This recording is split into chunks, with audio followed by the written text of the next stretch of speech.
Hey guys, like I've said, welcome to my channel. I'm Eleanor Menzel, and today I'm going to be reading the first Artemis Fowl novel, which happens to be titled Artemis Fowl.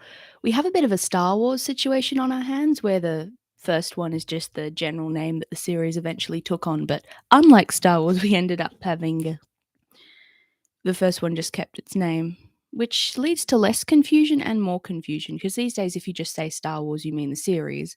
And if you specify Star Wars, the film, people know you mean A New Hope, but still give you some weird looks sometimes because you've just revealed your nerddom to the world. But if you say Artemis Fowl, you could mean the book or the series or the film that we don't talk about. Either case, it always works. This is one of my favorite books ever.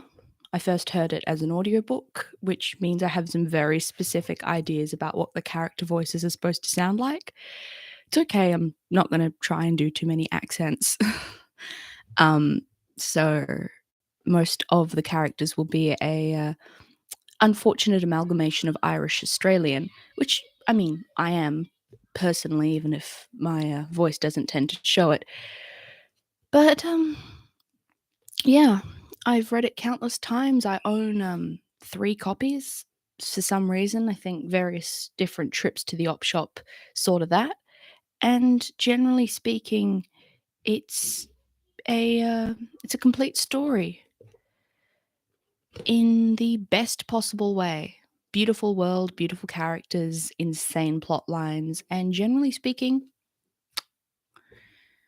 I will say that the tagline on the original advert of Die Hard but with fairies is accurate. It's very accurate. It is Die Hard with fairies and a 12-year-old megalomaniac. Although I will say that since the third book is set in a Chicago skyscraper and it's a very similar plot, I would say the third book's a tad more Die Hard with fairies, and first ones are more okay. It's the same plot in the best plot. Actually, it's not the same plot. I'm sorry. I take that back. The first book and the third book are my two favorites because they're the best as far as comes to original characterization and uh, lore cohesiveness. I said cohesiveness and consistency at the same time there. Oh well. At any rate, I'll quit waffling and we'll get on to what this whole thing's about. Artemis Fowl by Owen Colfer. Prologue. How does one describe Artemis Fowl? Various psychiatrists have tried and failed. The main problem is Artemis's own intelligence. He bamboozles every test thrown at him. He has puzzled the greatest medical minds and has sent many of them gibbering to their own hospitals. There is no doubt that Artemis is a child prodigy. But why does someone with such brilliance dedicate himself to criminal activities? This is a question that can be answered by only one person, and he delights in not talking. Perhaps the best way to create an accurate picture of Artemis is to tell the by now famous account of his first villainous venture. I've put together the report from first-hand interviews with the victims, and as the tale unfolds, you will realize that this was not easy. The story began several years ago, at the dawn of the 21st century. Artemis Fowl had devised a plan to restore his family's fortune, a plan that could topple civilizations and plunge the planet into a cross-species war. He was 12 years old at the time. Oh, that's good. It did start the trend of the prologues for most of the books being some form of either diary entry or email or something like that, which I'm not sure I love. It gets a bit gimmicky later on, but generally speaking, it works here.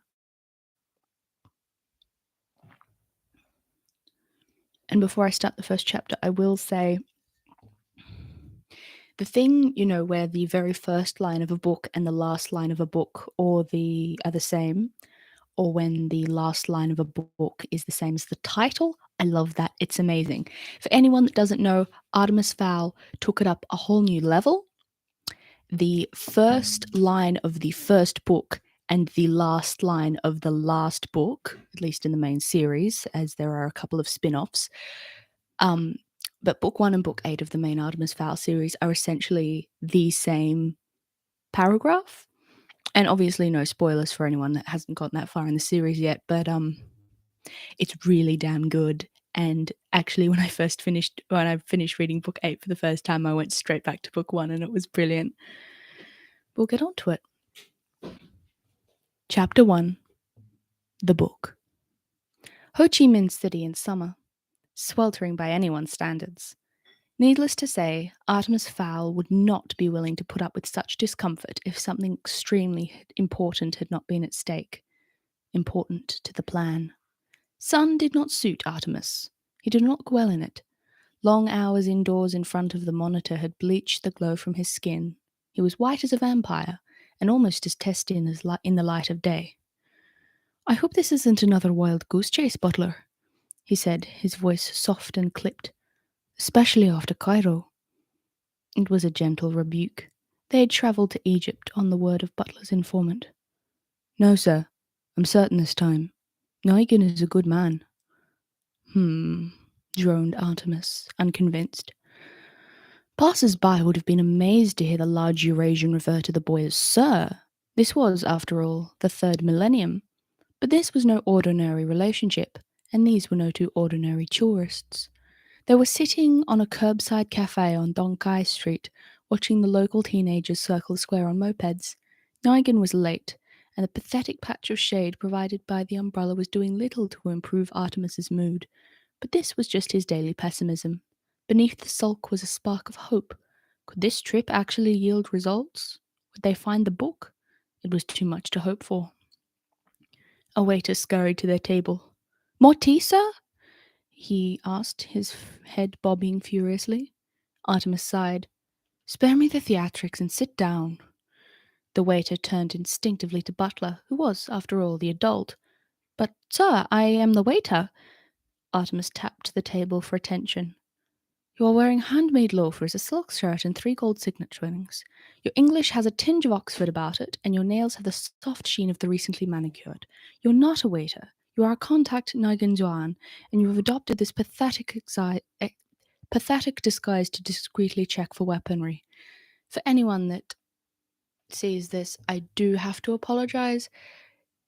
Reading out loud is something that I do love, but sometimes I do tend to trip over words when they're not straight from my head. Sometimes I trip over when I'm just talking. So I'm just going to apologize in advance whenever that happens. I'm just going to leave it at that. Neugen's shoulders sagged. "It is true. Amazing." "Hardly. A ragged apron does not a waiter make." Neugen sat, poured some mint tea into a tiny china cup. "Let me fill you in on the weapon status," continued Artemis. "I am unarmed, but Butler here, my, butler, has a sig-saw in his shoulder holster, 2 shrike-throwing knives in his boots, a Derringer 2 shot up his sleeve, a garrote wire in his watch, and 3 stone grenades concealed in various pockets. Anything else, Butler?" "The Kosh, sir." "Oh, yes. A good old ball-bearing Kosh stuffed down his shirt." Neugen brought the cup trembling to his lips. "Don't be alarmed, Mr. John," smiled Artemis. "The weapons will not be used on you." Neugen didn't seem reassured. "No," continued Artemis. "Butler could kill you in 100 different ways without the use of his armory, though I'm sure one would be quite sufficient." Neugen was now thoroughly spooked. Artemis generally had that effect on people. A pale adolescent speaking with the authority and vocabulary of a powerful adult. Neugen had heard the name Fowl before. Who hadn't in the international underworld? But he'd assumed he'd be dealing with Artemis Senior, not this boy, although the word boy hardly seemed to do the gaunt individual justice. And the giant, Butler. It was obvious he could snap a man's backbone like a twig in those mammoth hands. Neugen was starting to think that no amount of money was worth another minute in this strange company. "And now to business," said Artemis, placing a micro-recorder on the table. "You answered our web advertisement." Neugen nodded, suddenly praying his information was accurate. "Yes, Master Fowl. What you're looking for, I know where it is." "Really? And I'm supposed to take your word for this? You could be walking me straight into an ambush. My family is not without enemies." Butler snatched a mosquito out of the air beside his employer's ear. "No, no," said Neugen, reaching for his wallet. "Here, look." Artemis studied the Polaroid. He willed his heart to maintain a calm beat. It seemed promising, but anything could be faked these days with a PC and flatbed scanner. The picture showed a hand reaching from layered shadows. A mottled green hand. He murmured. Explain. This woman, she's a healer near Todo Street. She works in exchange for rice wine, all the time, drunk. Artemis nodded. It made sense. The drinking. One of the few consistent facts his research had unearthed. He stood, smoothing the creases from his white polo shirt. Very well. Lead on, Mr. Nigan. Nigan wiped the sweat from his stingy moustache. Information only, that was the agreement. I don't want any curses on my head. Butler expertly gripped the informant behind the neck. I'm sorry, Mr. Nigan, but the time you had a choice in matters was long past. Butler steered the protesting Vietnamese to a rented four-wheel drive that was hardly necessary on the flat streets of Ho Chi Minh City, or Saigon, as the locals still called it, but Artemis preferred to be insulated from civilians at all possible times. The jeep inched forward at a painfully slow rate, made all the more excruciating by the anticipation building in Artemis's chest. He could suppress it no longer. Could they at last be at the end of their quest? After 6 false alarms across 3 continents, could this wine-sodden healer be the gold at the end of the rainbow? Artemis almost chuckled. Gold at the end of the rainbow. He'd made a joke. Now there's something that didn't happen every day. The mopeds parted like fish in a giant shoal. There seemed to be no end to the crowds. Even the alleyways were full to bursting with vendors and hagglers. Cooks dropped heads of fish into woks of hissing oil, and urchins threaded their way underfoot, searching for unguarded valuables. Others sat on the side, wearing their thumbs out on Game Boys. Nigan was sweating right through his khaki top. It wasn't the humidity. He was used to that. It was his whole cursed situation. He should have known better than to mix magic and crime. He made a silent promise that if he got out of this, he would change his ways. No more answering shady internet requests, and certainly no more consorting with the sons of European crime lords. The jeep could only go so far. Eventually, the side streets grew too narrow for the four-wheel drive. Artemis turned to Nigan. It seems we must proceed on foot, Mr. Nigan. Run if you like, but expect a sharp and fatal pain between your shoulder blades. Nigan glanced into Butler's eyes. They were deep blue, almost black. There was no mercy in those eyes. Don't worry, he said. I won't run. They climbed down from the vehicle. 1,000 suspicious eyes followed their progress along the streaming alley. An unfortunate pickpocket attempted to steal Butler's wallet. The manservant broke the man's fingers without looking down. They were given a wide berth after that. The alley narrowed to a rutted lane. Sewage and drain pipes fed directly into the muddy surface. Cripples and beggars huddled on rice mat islands. Most of the residents of this lane had nothing to spare, with the exception of 3. Well? Demanded Artemis. Where is she? Nigan jabbed a finger towards a black triangle beneath the rusted fire escape. There, under there. She never comes out, even to buy rice spirits. She sends a runner. Now can I go? Artemis didn't bother answering. Instead, he picked his way across the puddled lane to the lee of the fire escape. He could discern furtive movements in the shadows.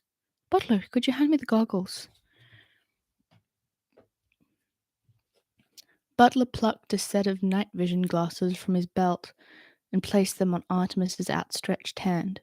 The focus motor buzzed to suit the light. Artemis fixed the glasses to his face. Everything became radioactive green. Taking a deep breath, he turned his gaze to the squirming shadows. Something squatted on a raffia mat, shifting uneasily in the almost non-existent light. Artemis fine-tuned the focus. The figure was small, abnormally so, and wrapped in a filthy shawl.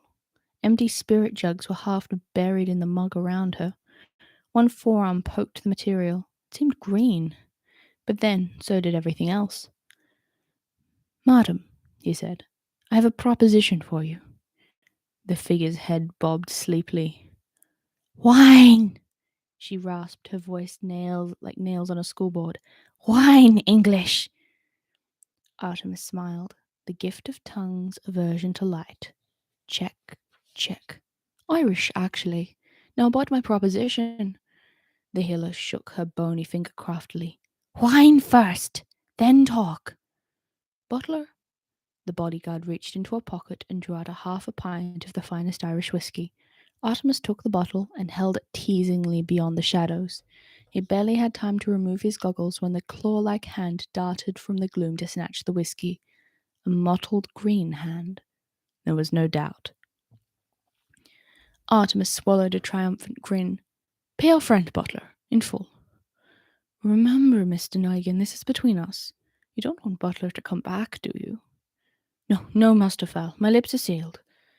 They'd better be, or Butler will seal them permanently. Nigan skipped off down the alley, so relieved to be alive he didn't even bother counting the sheaf of US currency. Most unlike him. In any event, it was all there. All $20,000. Not bad for half an hour's work. Artemis turned back to the healer. No, madam, you have something that I want. The healer's tongue caught a drop of alcohol at the corner of her mouth. Yes, Irish. Sore head, bad tooth, I heal. Artemis placed the night vision goggles and squatted to her level. I'm perfectly healthy, madam, apart from a slight dust mite allergy, and I don't think even you could do anything about that. No, what I want from you is your book. The hag froze. Bright eyes glinted from beneath the shawl. Book? She said cautiously. I don't know about no book. I'm a healer. You want book, you go to library. Artemis sighed with exaggerated patience. You are no healer. You're a sprite, bashog, fairy, gadolan. Why did I say gadolan? Whichever language you prefer to use, and I want your book. For a long moment the creature said nothing. Then she threw the shawl from her forehead. In the green glow of the night vision goggles, her features leaped at Artemis like a Halloween mask. The fairy's nose was long and hooked onto two slitted golden eyes. Her ears were pointed, and the alcohol addiction had melted her skin like putty. If you know about the book, human, she said slowly, fighting the numbing effects of the whiskey, then you know about the magic I have in my fist. I could kill you with a snap of my fingers. Artemis shrugged. I think not. Look at you. You're nearly dead. The rice wine has dulled your senses, reduced you to healing warts. Pathetic. But I'm here to save you, in return for the book. What could a human want with our book? That is no concern of yours. All you need to know are your options. The sprite's pointed ears quivered. Options? 1. You refuse the book, us, and we go home, leaving you to rot in this sewer. Yes, said the fairy. I choose that option. Ah, no, don't be so eager. If we leave without the book, you'll be dead in a day. A day, a day! The healer laughed. I will outlive you by a century. Even fairies tethered to the human realm can survive the ages. Not with half a pint of holy water inside them, said Artemis, tapping the now empty whiskey bottle. The fairy blanched, then screamed, a high, keening, horrible sound. Holy water? You have murdered me, human! True, admitted Artemis. It should start to burn any minute now. The fairy poked her stomach tentatively. The second option? Listening now, are we? Very well then. Option 2. You give me the book for 30 minutes only. Then I return your magic to you. The sprite's jaw dropped. Return my magic? Not possible. Oh, but it is. I have in my possession 2 ampules. One, a vial of spring water from the fairy well 60 meters below the ring of Tara, possibly the most magical place on earth. This will counteract the holy water. And the other. The other is a little shot of man-made magic, a virus that feeds on alcohol, mixed with a growth reagent. It will flush every drop of rice wine from your body, remove the dependence, and even boost your failing liver. It'll be messy, but in a day you'll be zipping around as though you're 1,000 years old again. The sprite licked her lips. To be able to rejoin the people? Tempting. How do I know to trust you, human? You have tricked me once already. Good point. Here's the deal. I give you the water on faith. Then after I've had a look at your book, you get the booster. Take it or leave it. The fairy considered. The pain was already curling around her abdomen. She thrust out her wrist. I take it. I thought you might. Butler? The giant manservant unwrapped a soft, velcroed case containing a syringe gun and 2 vials. He loaded the clear one, shooting it into the sprite's clammy arm. The fairy stiffened momentarily and then relaxed. Strong magic, she breathed. Yes, but not as strong as your own will be when I give you the second injection. No, the book. The sprite reached into the folds of her filthy robe, rummaging for an age. Artemis held his breath. This was it. Soon the Fowls would be great again. A new empire would rise, with Artemis Fowl II at its head. The fairy woman withdrew a closed fist. No use to you anyway, written in the old tongue. Artemis nodded, not trusting himself to speak. She opened her thin, knobbled fingers. Lying in her palm was a tiny golden volume the size of a matchbox. Here, human! 30 of your minutes. No more. Butler took the tiny tome reverentially. The body activated a compact digital camera and began photographing every wafer-thin page of the book. The process took several minutes. When he was finished, the entire volume was stored on the camera's chip. Artemis preferred not to take chances with information.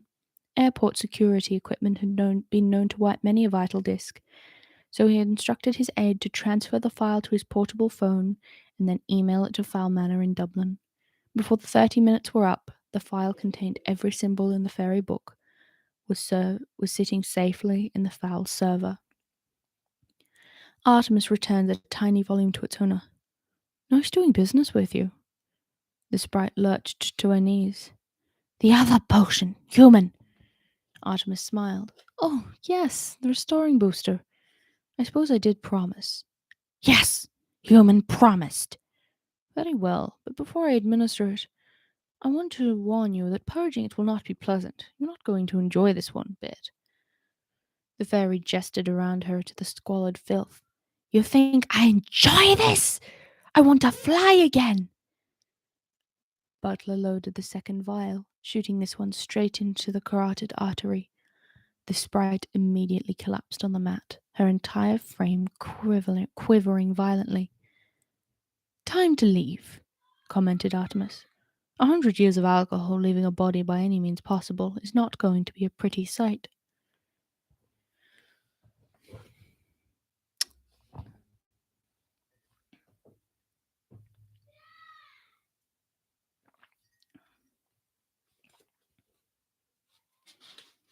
That's only the first part of the first chapter, and the story's already off to a massive start.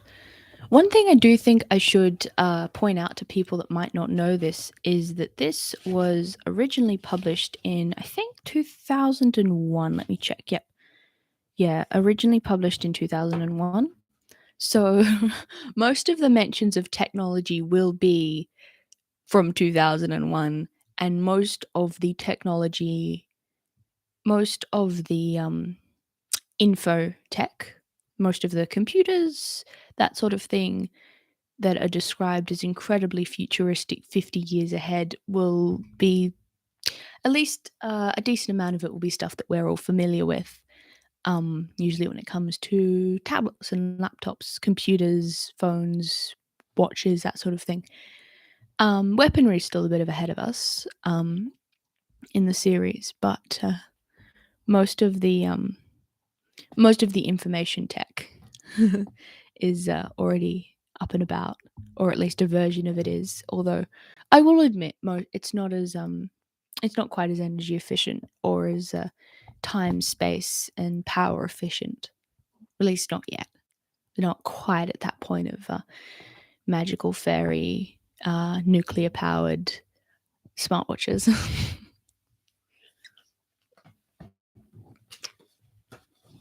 But whenever I reread it, I think, oh my god, it's It's 2001. They have the technological skill and ability of someone from 2001. Which makes sense, but still, it bears reminding and revisiting whenever something's described as oh so incredibly futuristic, and you look at it and you think, oh, that's a souped up Apple Watch. Okay, on with the story. The butlers had been serving the fowls for centuries. It had always been that way. Indeed, there were several eminent linguists of the opinion that this was how the noun originated. The first record of this unusual arrangement was when Virgil Butler had been contracted as servant, bodyguard, and cook to Lord Hugo de Fowl for one of the first great Norman Crusades. At the age of 10, Butler children were sent to a private training centre in Israel, where they were taught the specialised skills necessary to guard the latest in the fowl line. These skills included cordon bleu cooking, marksmanship, a customised blend of martial arts, emergency medicine, and information technology. If, at the end of their training, there was not a fowl to guard, then the butlers were eagerly snapped up as bodyguards for various royal personages, generally in Monaco or Saudi Arabia. Once a fowl and a butler were put together, they were paired for life. It was a demanding job and lonely, but the rewards were handsome if you survived to enjoy them. If not, your family received a six-figure settlement plus a monthly pension. The current butler had been guarding young Master Artemis for 12 years, from the moment of his birth. And though they adhered to the age-old formalities, they were much more than master and servant. Artemis was the closest thing Butler had to a friend, and Butler was the closest thing Artemis had to a father, albeit one who obeyed orders. Butler held his tongue until they were aboard the Heathrow connection from Bangkok. Then he had to ask, Artemis. Artemis looked up from the screen of his power book. He was getting a head start on the translation. Yes? Sprite, why didn't we simply keep the book and leave her to die? A corpse is evidence, Butler. My way, the people will have no reason to be suspicious. But the sprite? I hardly think she will confess to showing humans the book. In any case, I mixed a slight amnesiac into her second injection. When she finally wakes up, the last week will be a blur. Butler nodded appreciatively. Always 2 steps ahead. That was Master Artemis. People said he was a chip off the old block. They were wrong. Master Artemis was a brand new block, the likes of which had never been seen before. Doubts assuaged, you know what I mean. Butler returned to his copy of Guns and Ammo, leaving his employer to unravel the secrets of the universe. And that's the end of chapter 1. Something else that I keep coming across is little bits and pieces that remind me that the film exists, and it's okay. I'm not going to talk about it here. I don't know if I'm ever going to talk about it. The films, I consider the film's existence to be personally insulting and kind of traumatizing. Like I said, I'm not going to go into it. But there's all these little details in the story that I just think, oh, they changed that and therefore made the story inherently more incomprehensible and problematic. But that's fine. And something else that I keep coming across is these little references and phrases that you do remember that this is the first book in the series, and that all these little details keep coming up. So it's essentially I guess you'd call it first installment weirdness. Like the butlers, it's mentioned that the butlers all go to a training camp in Israel, but it's later retconned that our butler specifically went to a training camp in Israel, but the school him and his family specifically go to moves every 10 years in Israel was just where he was. Or the fact that holy water is poisonous to fairies. I don't know if that actually ever comes up again at all, ever. Like, no references. Like, I think that's one of the few actual references to organized religion in any sense in the entire series that I can think of. Um, I'm sure there's other references, but none, enough that I can remember them, and at least not in the first few books. So, just in the first story, it sort of made sense. Oh, magic, religion, it's an Irish story, so I'm assuming. But then also after they were internationalized, the actual you can see in the later books the dialogue and dialect is different. Um, I've actually noticed I have actually grabbed this one randomly. I'm not sure what it is. It's difficult to notice, but you can see if you get multiple copies of the first couple of books that were published at different times. After the series became an international bestseller, you can see which versions were published in the UK, or more specifically in Ireland, and which versions were published for the American audiences, because it's not just that spelling's Americanized, it's that um a lot of dialect is written out, a lot of slang is written out, just lots of general little verbiage and references is written out. And I understand why it was done, but it it does take some small something away from the story, which I think is a little sad that that was lost for the sake of making the format of the story a bit more universally accessible, for especially since it's for children.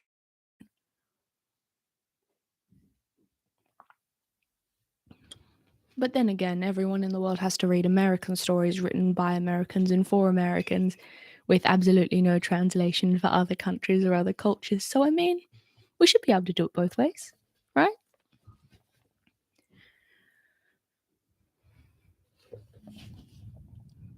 Chapter 2. Translation. By now, you must have guessed how far Artemis Fowl was prepared to go in order to achieve his goal. But what exactly was this goal? What outlandish scheme would involve the blackmailing of an alcohol addicted sprite? The answer was gold. Artemis's search had begun 2 years previously when he had first become interested in surfing the internet. Uh, that's the other thing that I guess you could say shows the story's age to a certain extent. The way it treats, especially at least the first installment here, all references to the internet make me smile and coo, because the entire premise is that a 12-year-old boy in 2001 basically went on Craigslist. It doesn't mention a website, but I'm assuming it was Craigslist or something like that in or what was around in 2001, and said basically, I would like to meet a fairy, please. I will pay lots and lots of money. And then actually found one. That was the thing, which just obviously I understand that it's a fantasy story essentially and written for children, or written for all audience, most ages. It gets a bit dark later on, but also it's moments like this that it does show its age, and I just have to coo adorably. I'm like, oh, you want to meet a fairy? You are so lucky that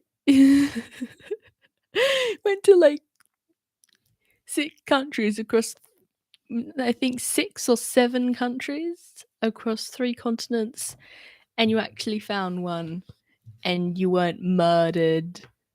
And I'm actually curious, Owen Colfer, if you ever see any of this, if this ever gets back to you, I'm incredibly curious about what those other false starts were.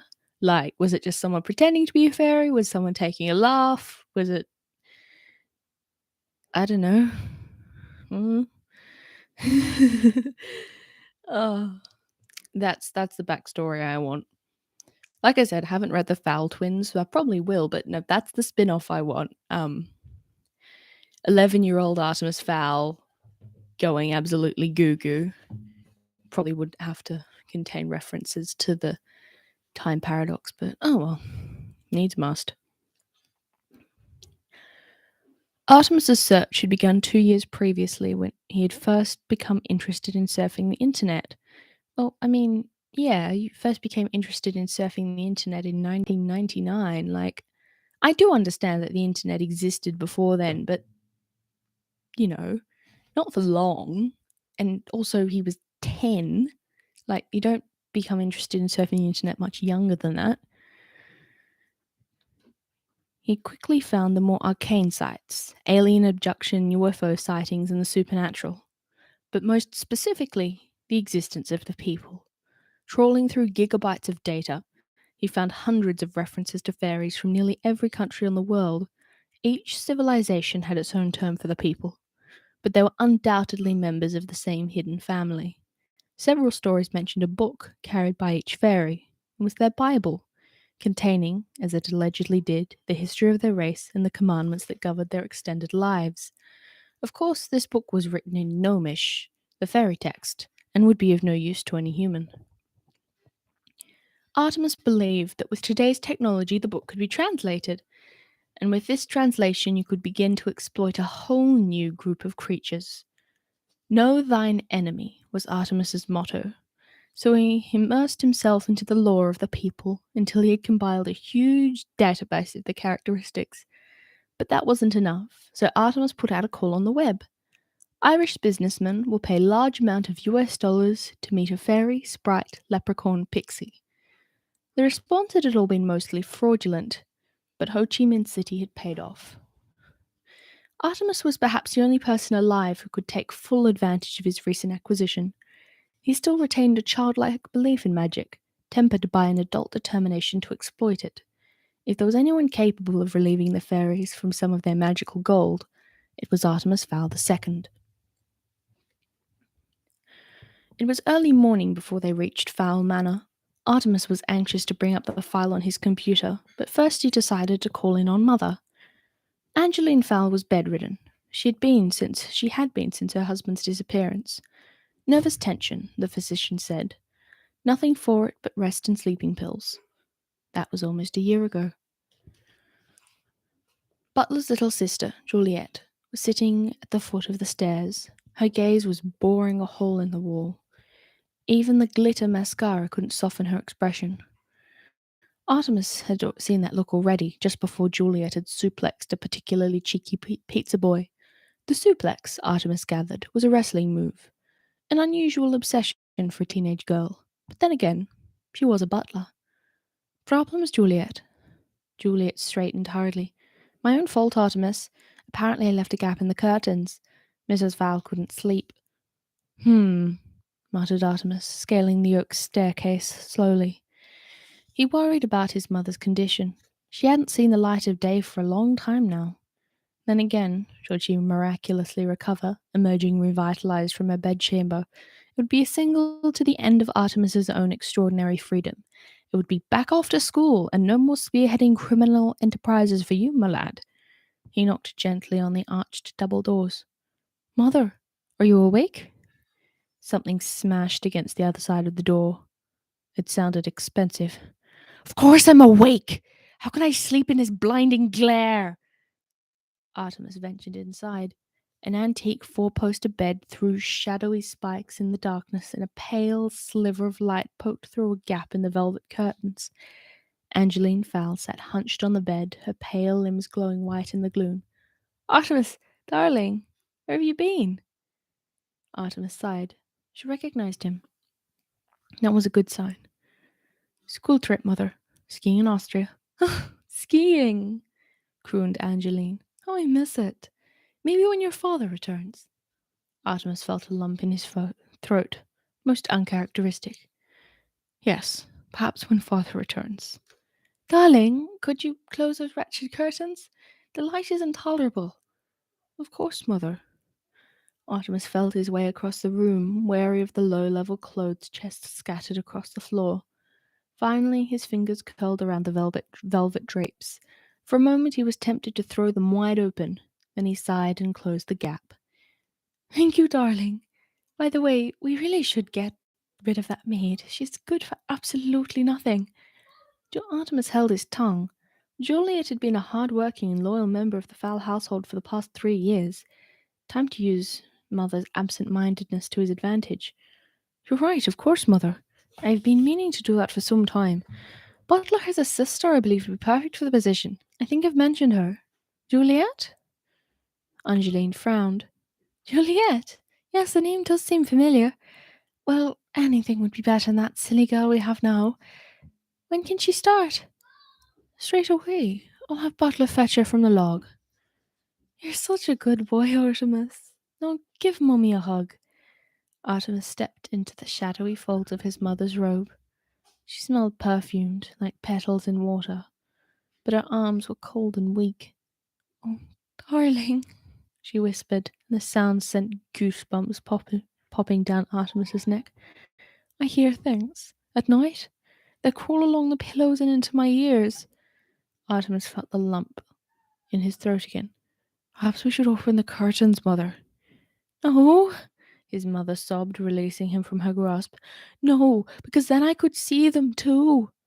Mother, please. But it was no use. Angeline was gone.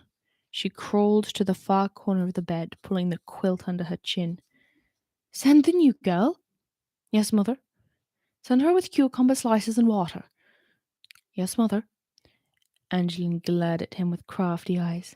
And stop calling me Mother. I don't know who you are, but you're certainly not my little Artie. Artemis blinked back a few rebellious tears. Of course. Sorry, Mother. Sorry. Don't come back here again, or I'll have my husband take care of you. He's a very important man, you know. Very well, Mrs. Fowl. This is the last you'll be seeing of me. It better be. Angeline froze suddenly. You hear them? Artemis shook his head. No, I don't hear any. They're coming for me. They're coming everywhere. Angeline dived for cover beneath the bedclothes. Artemis could still hear her terrified sobs as he descended the marble staircase. And this book's written for children, technically. I'm actually not sure what the intended age range is. I heard it for the first time when I was, I'm gonna guess 11 or 12 or thereabouts. I was in that general ballpark. You know, no younger than 10, no older than 11. In that general in that area. And we're barely halfway through the second chapter and we've already established that our protagonist is the bad guy, 12, and the only stable supportive adult in his life is his bodyguard, who technically has to do whatever he says. This is literally one of the most compelling stories I've ever read. I love it so much. And yes, there are books that there are so many other books that I love, books, that are written for adults or that even just older teens that have, more arguably, I was going to say more complex stories, but this is a very complex story. It covers off pretty much everything once you get down to it, especially throughout the series. And, things get a bit wackier near the end, and I've outlined my thoughts on that in my original Artemis Fowl video. If you haven't seen that, I've got a whole separate video where I basically rank all the original 8 books. I might do another one once the Owen's finished writing the Fowl Twins series and I've gotten around to reading them. I'll add them to the rankings. I'd be genuinely surprised if my bottom 2, bottom 3 changed, though. They'd have to be very bad if they did. Actually, that's my prediction. I'm just going to get it on record. I am pretty certain that no matter what happens in the Fowl Twin series, none of them will be worse than the Atlantis complex. For me, obviously. I think some people might like it. I'm not sure. But for me personally, I think that one's just going to be remain the worst one now and forever. Just now and forever.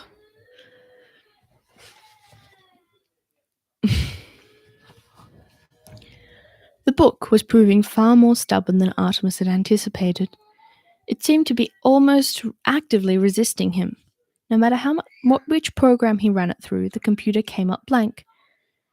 Artemis had hard copied every page, and quickly, I do just want to say, I'm not actually 100% how much background noise my mic is picking up, but I'm in my room. I'm not alone in the house. The rest of my family lives here, so okay, I probably should have said this at the beginning, but there probably will be life happening in the background. Please ignore it. Standard specs. Just focus on me. Focus on my lovely voice reading out loud. Artemis hard copied every page, tacking them to the walls of his study. Sometimes it helped to have things on paper. The script was like nothing he'd seen before, and yet it was strangely familiar. Obviously a mixture of symbolic and character-based language, the text meandered around the page in no particular order. What the program needed was some frame of reference, some central point on which to build. He separated all the characters and ran comparisons with English, Greek, Arabic, and Cyrillic texts. Even Ogham. Nothing. Moody with frustration, Artemis sent Juliet scurrying when she interrupted with sandwiches and moved on to symbols. The most frequently recurring pictogram was a small male figure. Male, he presumed, though the limited knowledge of fairy anatomy he supposed it could be female. A thought struck him. Artemis opened up the ancient languages file on his power translator and selected Egyptian. At last, a hit. The male symbol was remarkably similar to the Anubis god represented on Tutankhamun's inner chamber hieroglyphics. This was consistent with his other findings. The first written human stories were about fairies, suggesting that their civilization predated man's own. It would seem that the Egyptians had simply adapted an existing scripture to suit their needs. There were other resemblances, but the characters were just dissimilar enough to slip through the computer's net. They would have to be done manually. Each gnomish figure would have to be enlarged, printed, and then compared to the hieroglyphics. Artemis felt the excitement of success thumping inside his ribcage. Almost every fairy pictogram or letter had an Egyptian counterpart. Most were universal, such as the sun or birds, but some seemed exclusively supernatural and had to be tailored to fit. The Anubis figure, for example, could hardly make sense as a dog god, so Artemis altered it to read King of the Fairies. By midnight, Artemis had successfully fed his findings into the Macintosh.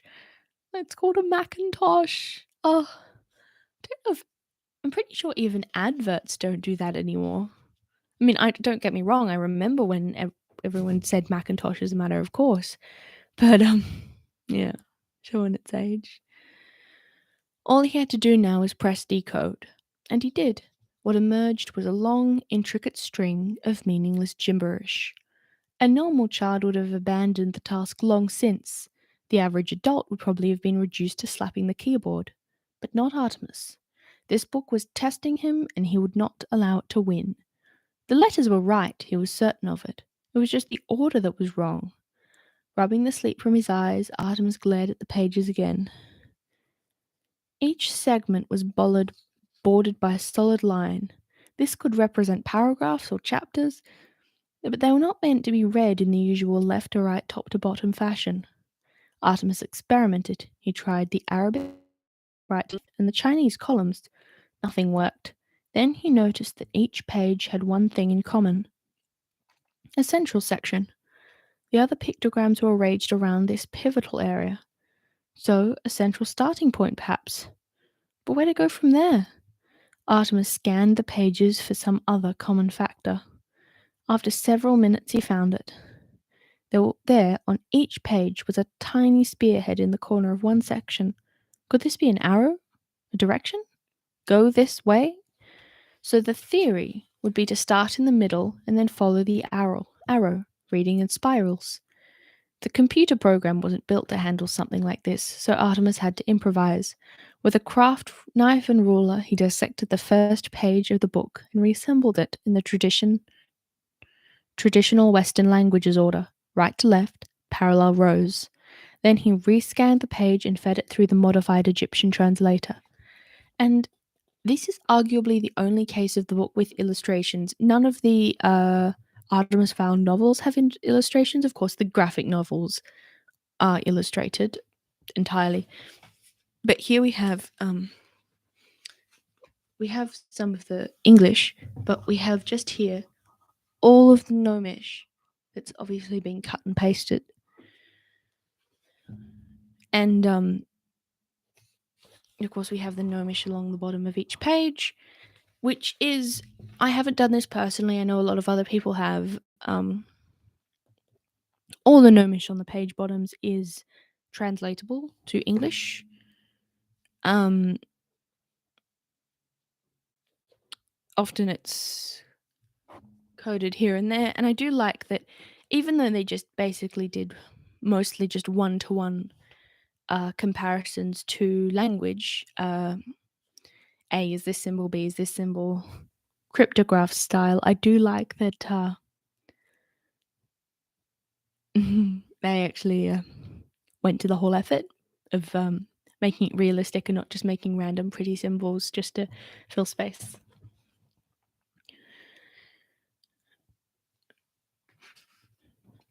The computer hummed in Word, converting all the information to binary. Several times it stopped to ask for confirmation of a character or symbol. This happened less and less as the machine learned the new language. Eventually, 2 words flashed on the screen. File converted. Fingers shaking from exhaustion and excitement, Artemis clicked print. A single page scrolled from the laser writer. It was in English now. Yes, there were mistakes, some fine-tuning needed, but it was perfectly legible and, more importantly, perfectly understandable. Fully aware that he was probably the first human in several thousand years to decode the magical words, Artemis switched on his desk light and began to read. The Book of the People, being instructions to our magics and life rules. Carry me always, carry me well, for I am thy teacher of herb and spell. I am thy link to power arcane, forget me, and thy magic shall wane. 10 times 10 commandments there be, they will answer every mystery. Curses, cures, alchemy, these secrets shall be thine through me. But fairy, remember this above all, I am not for those in mud that crawl, and forever doomed shall be the one who betrays my secrets, one by one. Artemis could hear the blood pumping in his ears. He had them. They would be ants beneath his feet. Their every secret would be laid bare by technology. Suddenly the exhaustion came to him and he sank back in his chair. There was so much yet to complete.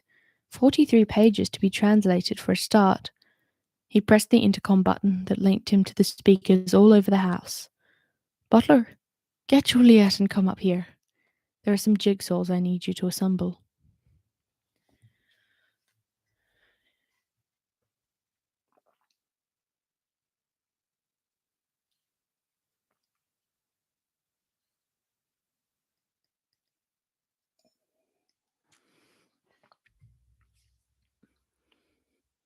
What? I was thirsty. Perhaps a little family history would be useful at this point. The Fowls were, indeed, legendary criminals. For generations they had skirmished on the wrong side of the law, hoarding enough funds to become legitimate. Of course, once they were legitimate, they found it not to their liking and turned almost immediately to crime. It was Artemis I, our subject's father, who had thrown the family fortune into jeopardy. With the breakup of communist Russia, Artemis Sr. had decided to invest a huge chunk of the foul fortune into establishing new shipping lines to the vast continent. New consumers, he reasoned, would need new consumer goods. The Russian mafia did not take too kindly to a Westerner muscling in on their market, and so decided to send a little message. This message took the form of a stolen Stinger missile launched at the Fowl Star on her way past Murmansk. Artemis Sr. was on board the ship, along with Butler's uncle, and 250,000 cans of cola. It was quite an explosion. The Fowls were not left destitute, far from it, but billionaire status was no longer theirs. Artemis II vowed to remedy this. He would restore the family fortune, and he would do it so in his own unique fashion. Once the book was translated, Artemis could begin planning in earnest. He already knew what the ultimate goal was. Now he could figure out how to achieve it. Gold, of course, was the objective. The acquisition of gold. It seemed that the people were almost as fond of the precious metal as humans. Every fairy had its own cache, but not for much longer if Artemis had his way. There would be at least one of the fairy folk wandering around with empty pockets by the time he'd finished. After 18 solid hours of sleep. Oh, that sounds lovely. Oh, yeah. I think we could all use 18 hours of sleep at this point. Like, even if we were well rested, we could use 18 hours of sleep. Where am I? After 18 solid hours of sleep and a light continental breakfast, Artemis climbed to the study that he had inherited from his father. It was a traditional enough room, dark oak and floor-to-ceiling shelving, but Artemis had jammed it with the latest computer technology. A series of networked Apple Macs whirred from various corners of the room. One was running CNN's website through a DAT projector, throwing oversized current affairs images on the back wall. Butler was there already, firing up the hard drives. Shut them all down, except for the book. I need quiet for this. The manservant started. The CNN site had been running for almost a year. Artemis was convinced that news of his father's rescue would come from there. Shutting it down meant he was finally letting go. All of them? Artemis glanced at the back wall for a moment. Yes, he said finally. All of them. Butler took the liberty of patting his employer gently on the shoulder, just once, before returning to work. Artemis cracked his knuckles. Time to do what he did best.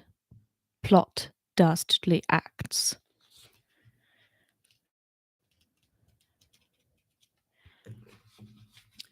Another thing I really like about the writing style is how exposition and backstory, it's not all told in one chunk. Like there isn't the prologue isn't one whole chapter that's just laying out all the characters and their history and relationships. It's all dropped in organically within the story, in short paragraphs in each other chapter that allows us to so we're not overwhelmed with information at once. It feels organic, and we don't really notice it so much in comparison when we're it's not as though that we've been just been fed information and now we have to deal with the in-universe situation.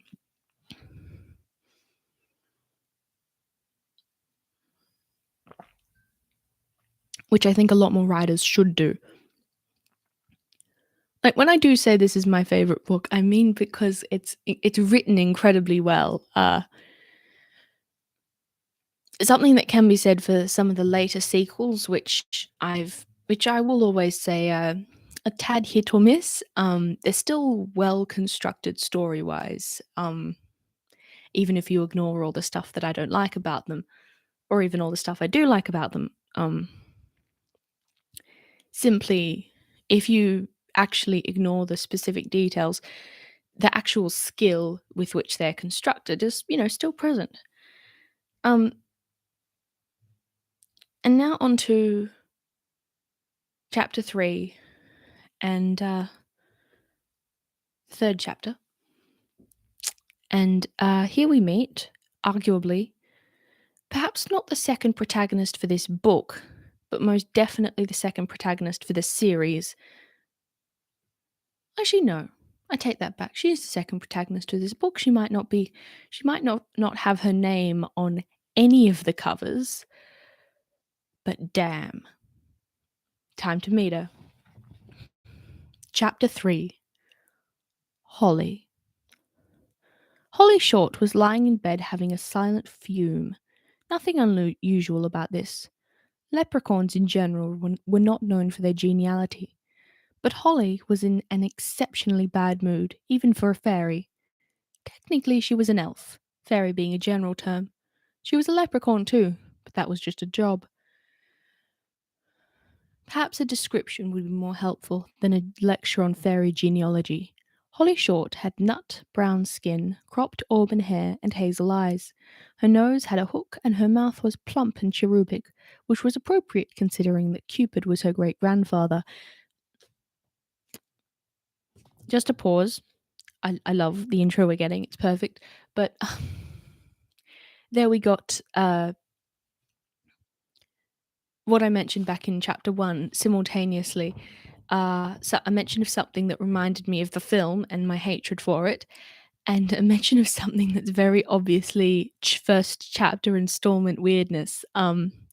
Firstly, a mention of Holly being brown when they cast a white actress in the movie, which was, disgusting and wrong. No, obviously, as I said, I haven't seen the film, and that's no comment on the actress's skill. It's just she should not have been cast, partially because Holly is an adult woman and the actress that they chose was a child, and partially because I don't think I should have to explain why casting a white actress to play a brown woman, well, yeah, brown, a brown-skinned character is just wrong, deeply, bloody, incredibly wrong. Okay, that's the last time I'm going to mention it. And the first installment weirdness is it mentions her being the descendant of Cupid, which is implied here to be like the actual Greek. I think, like the actual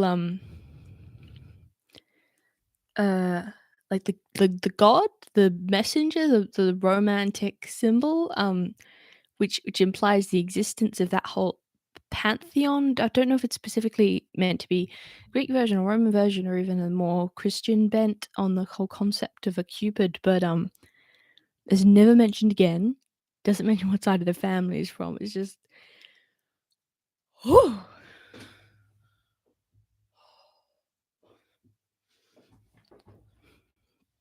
So weird. Okay. Her mother was a European elf with a fiery temper and willowy figure. Holly, too, had a slim frame with long, tapered fingers perfect for wrapping around a buzz button. Her ears, of course, were pointed. At exactly 1 meter in height, Holly was only a centimeter below the fairy average, but even 1 centimeter can make an awful lot of difference when you don't have many to spare. Commander Root was the cause of Holly's distress. Root had been on Holly's case since day one. The commander had decided to take offense at the fact that the first female officer in Recon's history had been assigned to his squad. Recon was a notoriously dangerous posting with a high fatality rate, and Root didn't think it was any place for a girlie. Well, he was just going to have to get used to the idea, because Holly Short had no intention of quitting for him or anybody else. Though she'd never admit it, another possible cause for Holly's irritability was the ritual. She'd been meaning to perform it for several moons now, but somehow there would never just seem to be the time. And if Root found out she was running low on magic, she'd be transferred to traffic for sure. Another thing I forgot. I didn't forget, but it's less of a plot point in later books. But another thing about this book being written in 2001, the secondary protagonist's a cop. A heavily militarized cop. And again, it doesn't have a massive effect on the story, and later books have I'm gonna say decently critical look at the system that the LEP employ and the general political situation and Holly's position in it. And again, spoilers for anyone that doesn't know how the books later go. Minor spoilers, I should say. She does eventually quit. But that's not for a few books yet. Okay, power through, power through. Holly Short, you love Holly Short. She's your role model. But not like this. Holly rolled off her futon and stumbled into the shower. That was one advantage of living near the Earth's core. The water was always hot. No natural light, of course, but that was a small price to pay for privacy. Underground. The last human-free zone. There was nothing like coming home after a long day on the job, switching off your shield and sinking into a bubbling slime pool. Bliss. The fairy suited up, zipping the dull green jumpsuit up to her chin and strapping on her helmet. Leprechaun uniforms were smarter these days, not like the top of the morning costume the Force had been forced to wear back in the old days. Buckled shoes and knickerbockers, honestly. And wonder leprechauns were such ridiculous figures in human folklore. Still, probably better that way. If the mud people knew that the word leprechaun actually originated from LEP Recon, an elite branch of the lower elements police, they'd probably have to take steps to stamp them out. Better to stay inconspicuous and let the humans have their stereotypes.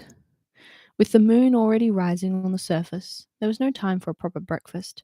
Holly grabbed the remains of a nettle smoothie from the cooler and drank it in the tunnels. As usual, there was chaos on the main thoroughfare. Airborne sprites jammed the avenue like stones in a bottle. The gnomes weren't helping either, lumbering along with their big swing behinds blocking 2 lanes. Swear-toads infested every damp patch, cursing like sailors. That particular breed had become as a joke, but had multiplied into an epidemic. Someone had lost their wand over that one.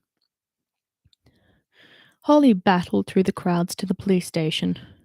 There was a riot outside Spud's Spud Emporium.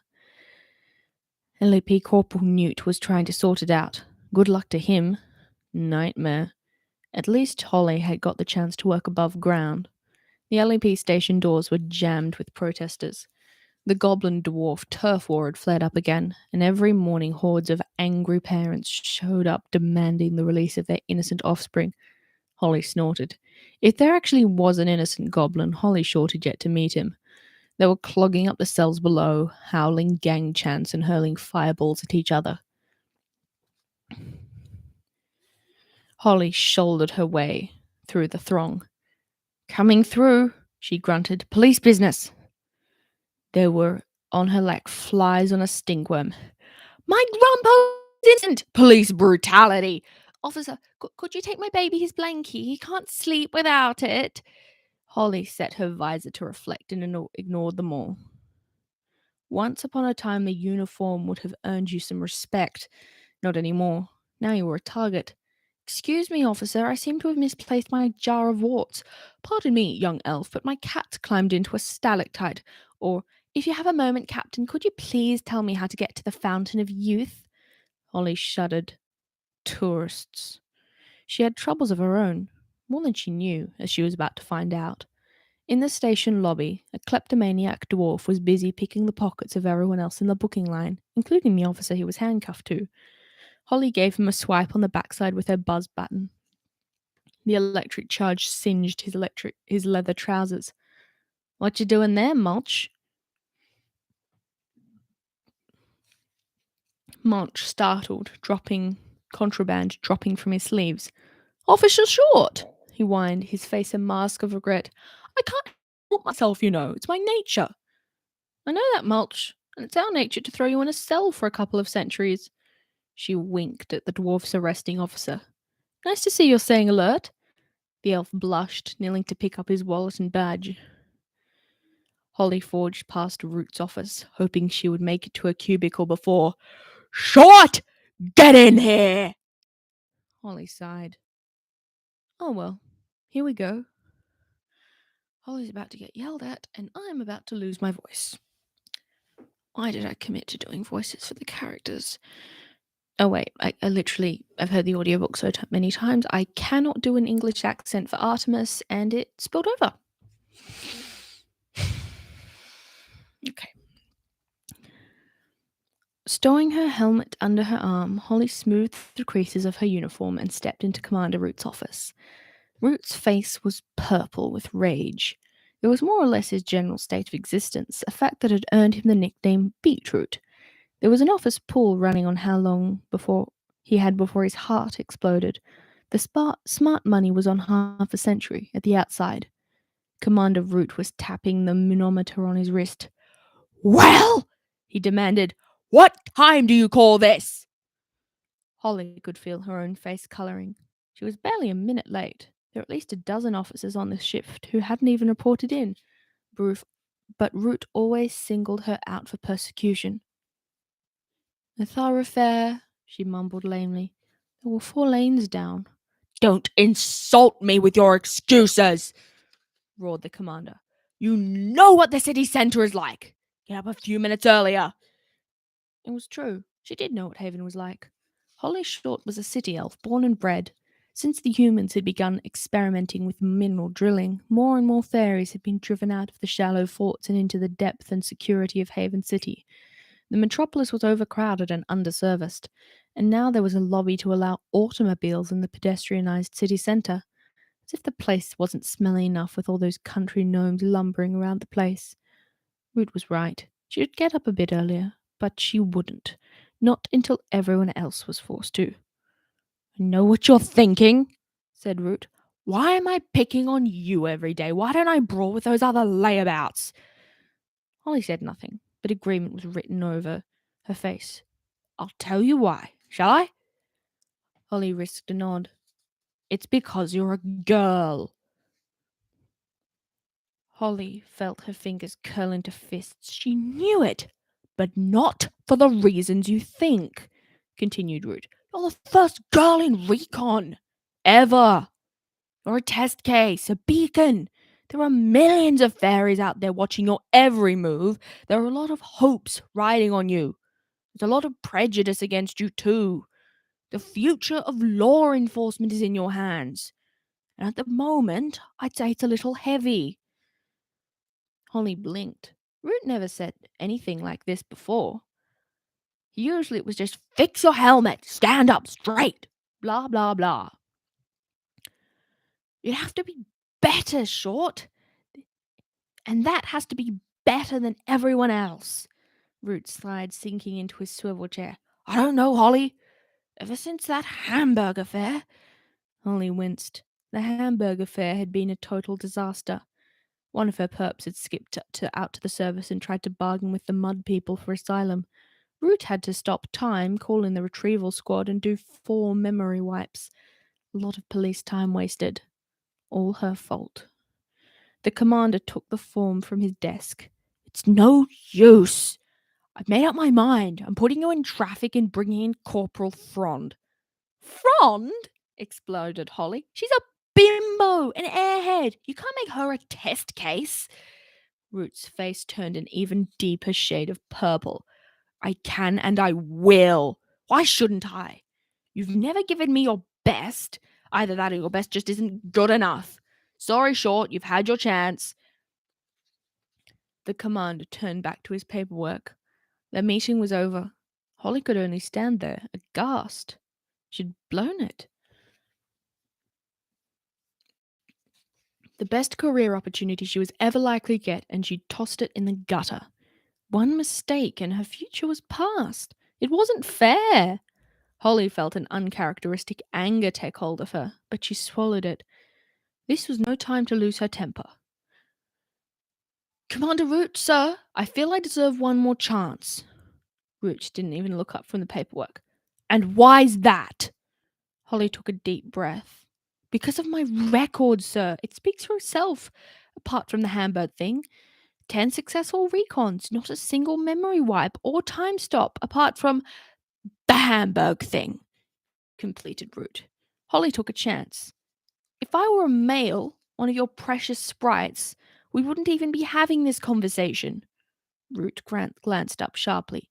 "Now, just a minute, Captain Short." He was interrupted by the bleeping of one of the phones on his desk. Then 2, then 3. A giant view screen crackled to life on the wall behind him. Root Root jabbed the speaker button, putting all the callers on conference. Yes? We've got a runner. Root nodded. Anything on Scopes? Scopes was the shop name for the shrouded satellites attached to American communications satellite trackers. Yup, the other called. Big blip in Europe. Sudden Italy. No shield. Root cursed. An unshielded fairy could be seen by mortal eyes. This wasn't so bad if the perp was humanoid. Classification! Bad news, Commander, said the third caller. We got a rogue troll. Root rubbed his eyes. Why did it always have to happen on his watch? Holly could understand his frustration. Trolls were the meanest of the deep tunnel creatures. They wandered the labyrinth, preying on anything unlucky enough to cross their path. Their tiny brains had no use for rules or restraint. Occasionally, one found its way into the shaft of a pressure elevator. Usually, the concentrated air current fried them, but sometimes one survived and was blasted to the surface. Driven crazy by pain and even the tiniest amount of light, they would generally proceed to destroy everything in their path. Root shook his head rapidly, recovering himself. Okay, Captain Short, looks like you got your chance. You're running hot, I take it? Yes, sir, lied Holly, all too aware that Root would suspend her immediately if he knew she'd neglected the ritual. Good. Then sign yourself out of sidearm and proceed to the target area. Holly glanced at the view screen. Scopes was sending high-res shots of an Italian fortified town. The red dot was moving rapidly through the countryside towards the human population. Do a thorough reconnaissance and report in. Do not attempt a retrieval. Is that understood? Yes, sir. We lost 6 men to troll attacks last quarter. 6 men, and that was below ground in familiar territory. I understand, sir. Root pursed his lips doubtfully. Do you understand, Short? Do you really? I think so, sir. Have you ever seen what a troll can do to flesh and bone? No, sir. Not up close. Good. Let's not make today your first time. Understood. Root glared at her. I don't know why it is, Captain Short, but whenever you start agreeing with me, I get decidedly nervous. Root was right to be nervous. If he'd known how this straightforward recon assignment was going to turn out, he would probably have retired then and there. Tonight, history was going to be made. And it wasn't the discovery of radium first man on the moon kind of history. It was the Spanish Inquisition, here comes the Hindenburg kind of history. Bad for humans and fairies. Bad for everyone. Holly proceeded directly to the chutes. Her normally chatty mouth was a grim slash of determination. One chance, that was it. She would allow nothing to break her concentration. There was the usual queue of holiday visa hopefuls stretching to the corner of Elevator Plaza, but Holly bypassed it by waving her badge toward the waiting line.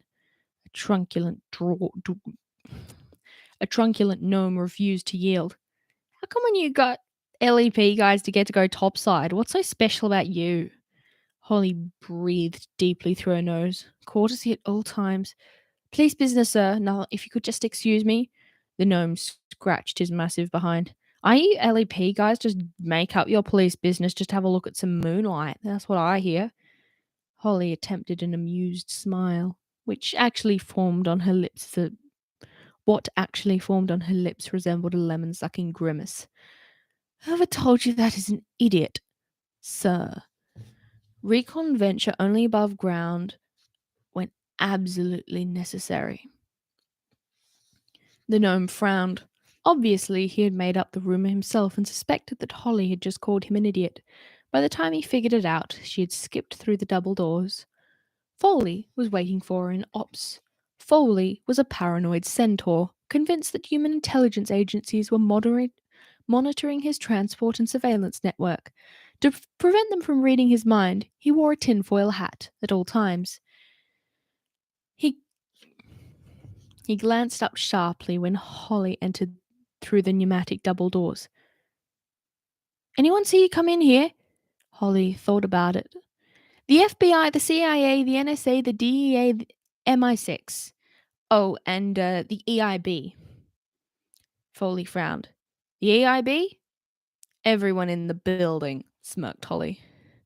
Foley rose from his swivel chair and clip-clopped over to her. Oh, very funny, Short. A regular riot. I thought the hamburger fair might have knocked some of the cockiness out of you. If I were you, I'd concentrate on the job at hand. Holly composed herself. He was right. Okay, Foley, fill me in. The centaur pointed to a live feed from the Eurosat, which displayed a large plasma screen. This dot is the troll. He's moving towards Martina Franca, a fortified town near the city of Brindisi. As far as we can tell, he stumbled into event E6. It was on a cooldown after a surface shot. That's why the troll is at Crispy Barbecue right now. Holly grimaced. Charming, she thought. We've been lucky that our target has bumped into some food along the way. He chewed through a couple of cows for an hour or two, so that bought us some time. A couple of cows? Exclaimed Holly. Just how big is this fellow? Foley adjusted his foil bonnet. Bull troll, full grown, 180 kilos with tusks like a wild boar. A really wild boar.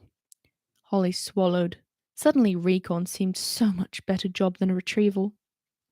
Right, what have you got for me?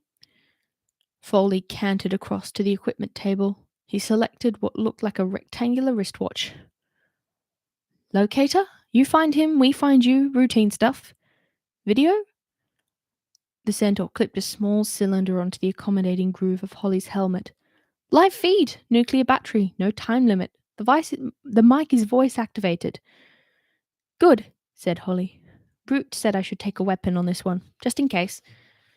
Way ahead of you, said Foley. He picked up a platinum handgun from the pile.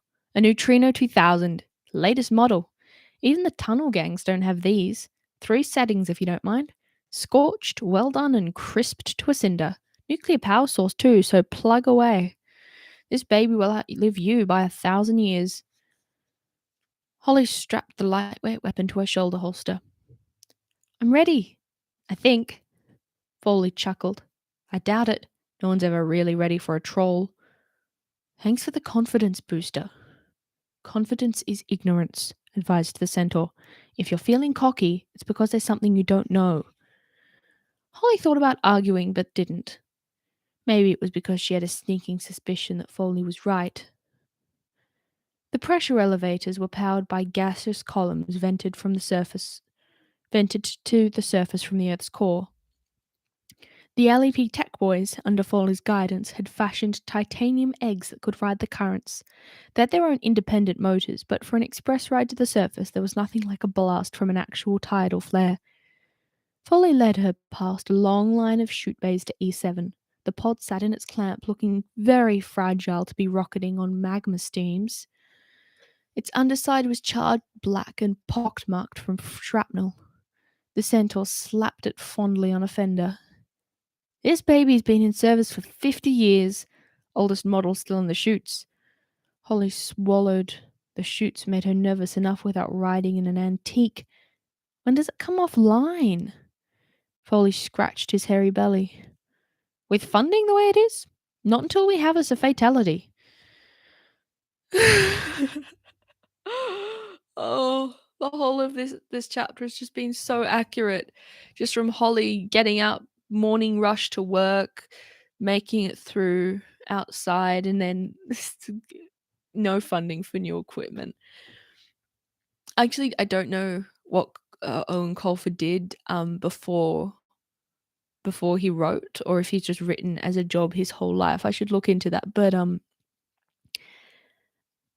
he knows what he's talking about. He definitely knows what he's talking about. Holly cranked open the heavy door, the rubber seal yielding with a hiss.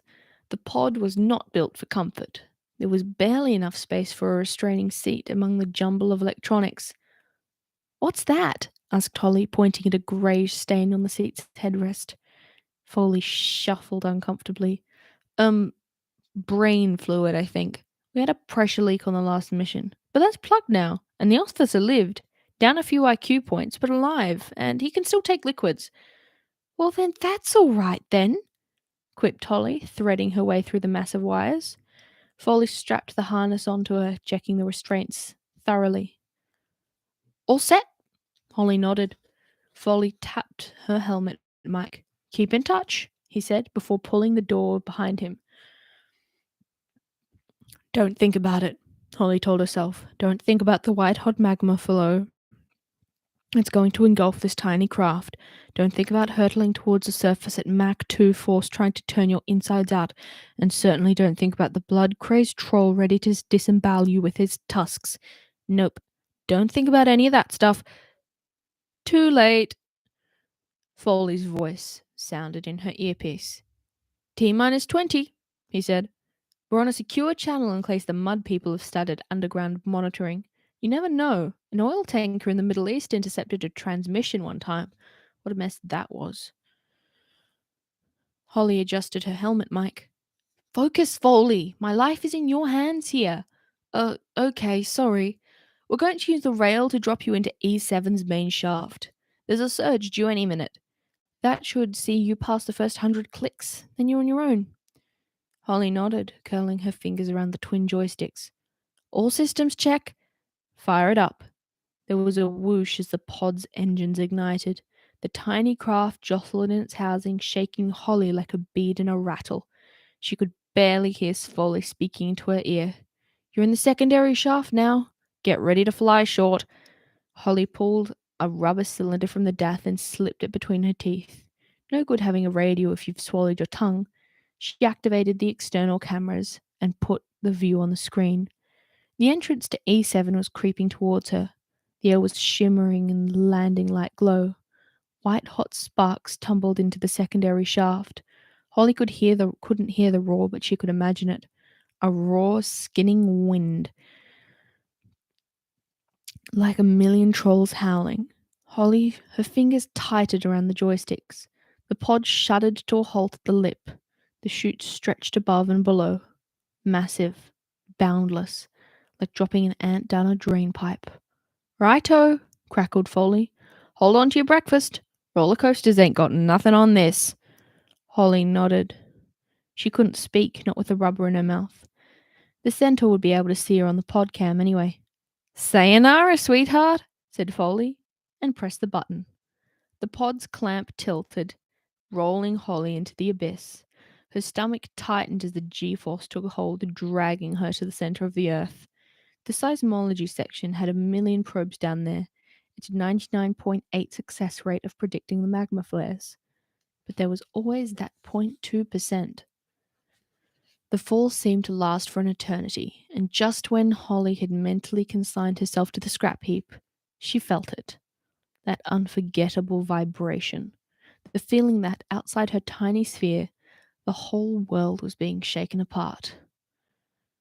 Here it comes. Fins, she said, spitting the word around the cylinder. Foley may have replied, but she couldn't hear him any more.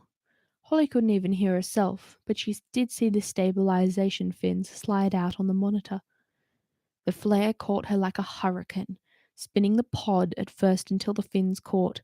Half-melted rocks pelted the craft's underside, jostling it towards the chute walls. Holly compensated with bursts from the joysticks. The heat was tremendous in the confined space, enough to fry a human. But fairy lungs made of stronger stuff. The exhilaration dragged at her body with invisible hands, stretching the flesh over her arms and face.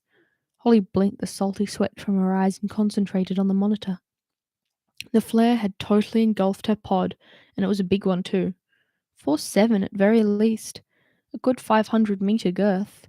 Orange-striped magma swirled and hissed around her, searching for a weak point in the metal casing. The pod groaned and complained, 50-year-old rivets threatening to pop. Holly shook her head. The first thing she did when she was going to do on her return was kick Foley straight in the hairy behind. She felt like a nut inside a shell between a gnome's molars. Doomed. A bow plate buckled, popped in as though punched by a giant fist. The pressure light blinked on. Holly could feel her head being squeezed. The eyes would go first, popping like ripe berries. She checked the dials. 20 more seconds before she rode out the flare and was running on the thermals. Those 20 seconds felt like an age. Holly sealed the helmet to protect her eyes, riding on the final barrage of rocks. And suddenly they were clear, sailing upwards on a comparatively gentle spirals of hot air. Holly added her own thrusters to the upward force. No time to waste floating around on the wind. Above her, a circle of neon lights marked the docking zone. Holly swiveled horizontally and pointed the docking nodes at the lights. This was delicate. Many Recon pilots made it this far only to miss the port and lose valuable time. Not Holly. She was a natural. First in the academy. She gave the thrusters one final squeeze and coasted the last 100 meters. Using the rudders beneath her feet, she teased the pod through the circle of light and into its clamp on the landing pod. The nodes revolved, setting into their grooves. Safe. Holly smacked herself on the chest, releasing the safety harness. Once the door seal was open, sweet surface air flooded into the cabin. There was nothing like that first breath after a ride in the chutes. She breathed deeply, purging the stale pod air from her lungs. How had the people ever left the surface? She sometimes wished her ancestors had stayed to fight it out with the mud people, but there were too many of them. Unlike fairies, who could only produce a single child every 20 years, mud people bred like rodents. Numbers could subdue even magic. Although she was enjoying the night air, Holly could taste the traces of pollutants. The mud people had destroyed everything they came in contact with.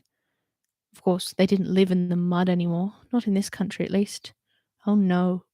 Big, fancy dwellings with rooms for everything. Rooms for sleeping, rooms for eating, even a room to go to the toilet. Indoors! Holly shuddered.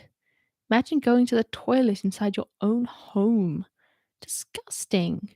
The only good thing about going to the toilet was the minerals being released to the earth. But the mud people had even managed to botch that up by treating the stuff with bottles of blue chemicals. If anyone had told her 100 years ago that humans would be taking the fertile out of fertilizer, she would have told them to get some air holes drilled in their skull. Holly unhooked a set of wings from their bracket. They were double ovals with a clunky motor. She moaned. Dragonflies. She hated that model.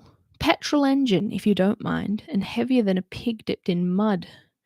Now the Hummingbird Z10, Z7, that was transport. Whisper silent, with a satellite-bound solar battery that could fly you twice around the world. But there were budget cuts again. On her wrist, the locator began to beep. She was in range.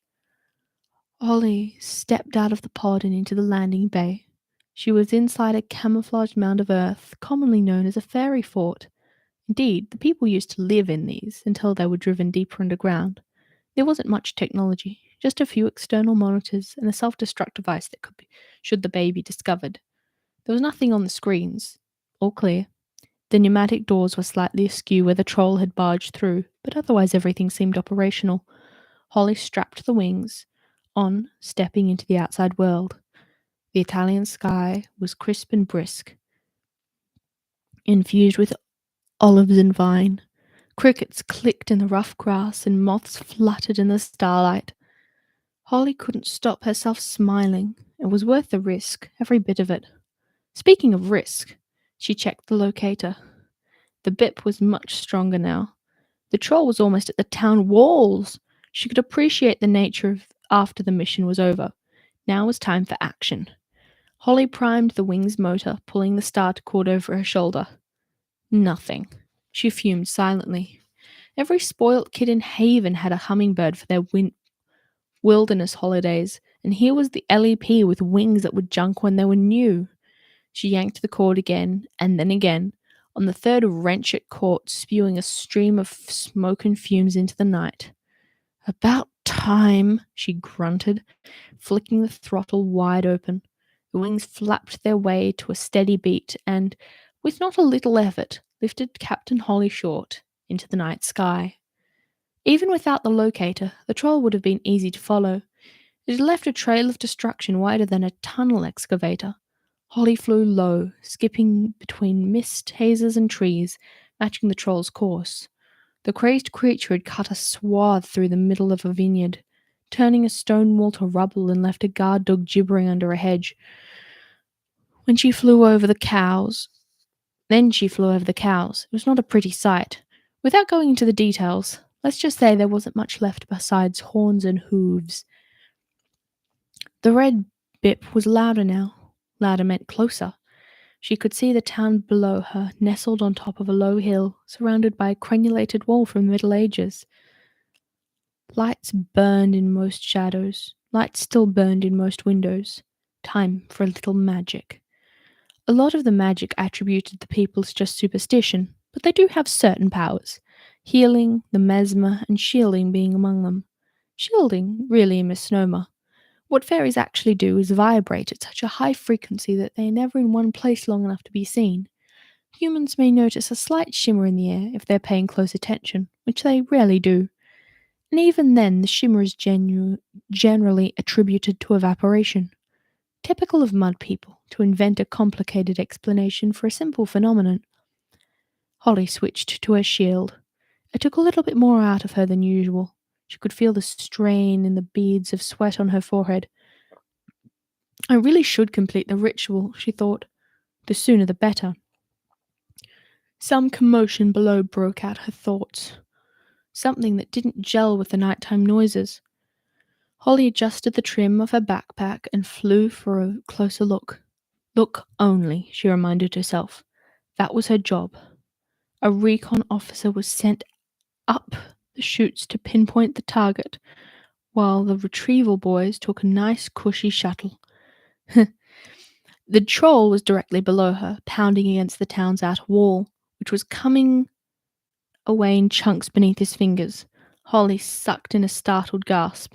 This guy was a monster, big as an elephant and 10 times as mean. But this particular beast was worse than mean. He was scared. Control, said Holly into her mic. Runner located. Situation critical topside. Root himself was on the other end of the conlink. Clarify, Captain. Holly pointed her video link at the troll. Runner is going through the town wall. Contact imminent. How far away is retrieval? ETA 5 minutes minimum. We're still in the shuttle. Holly bit her lip. Root was in the shuttle? That's too long, Commander. The whole town is going to explode in 10 seconds. I'm going in. Negative, Holly. Captain Short, you don't have an invite. You know the law. Hold your position. But, Commander, Root cut her off. No buts, Captain. Hang back. That's an order. Holly's entire body felt like a heartbeat. Petrol fumes were addling her brain. What could she do? What was the right decision to make? Lives or orders? Then the troll broke through the wall and a child's voice split the night. Oeto! It screamed. Help. An invitation. At a stretch. Sorry, Commander, the troll is light crazy and there are children in there. She could imagine Root's face, purple with rage as he spat into the mic. I'll have your stripes short. You'll spend the next 100 years on drain duty. But it was no use. Holly had disconnected her mic and swooped in after the troll. Streamlining her body, Captain Short ducked into the hole. She appeared to be in a restaurant, a packed restaurant. The troll had been temporarily blinded by the electric light and was thrashing around in the center of the floor. The patients were stunned. Even the child's plea had petered out.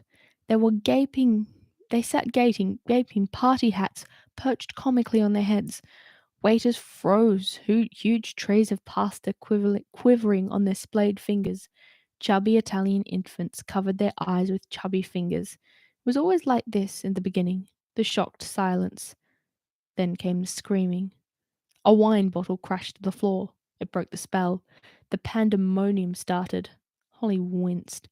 Trolls hated noise almost as much as light. The troll lifted its massive, shaggy shoulders, its retractable claws sliding out with an ominous snap. Classic predator behavior. The beast was about to strike. Holly drew her weapon and flicked it up to the second setting. She couldn't kill the troll under any circumstances, not to save humans, but she could certainly put him out until retrieval arrived. Aiming for the weak point at the base of the skull, she let the troll have a long burst of the concentrated ion ray. The beast staggered, stumbled a few steps, then got very angry. It's okay, thought Holly. I'm shielded, invisible. To any onlookers, it would seem as though the pulsing blue beam had emanated from thin air. The troll rounded on her, its muddy dreadlocks swinging like candles. No panic, it can't see me. The troll picked up a table. Invisible, totally invisible. It pulled back a shaggy arm and let it fly. Just a shimmer in the air. The table tumbled straight towards her head. Holly moved, a second too late. The table clipped her backpack, knocking the petrol tank clean off. It span through the air, flaming flammable fluid. Italian restaurants, wouldn't you know it? Full of candles. The tank twirled right through an elaborate candelabrum and burst into flames like some deadly firework. Most of the petrol landed on the troll. So did Holly. The troll could see her. There was no doubt about it.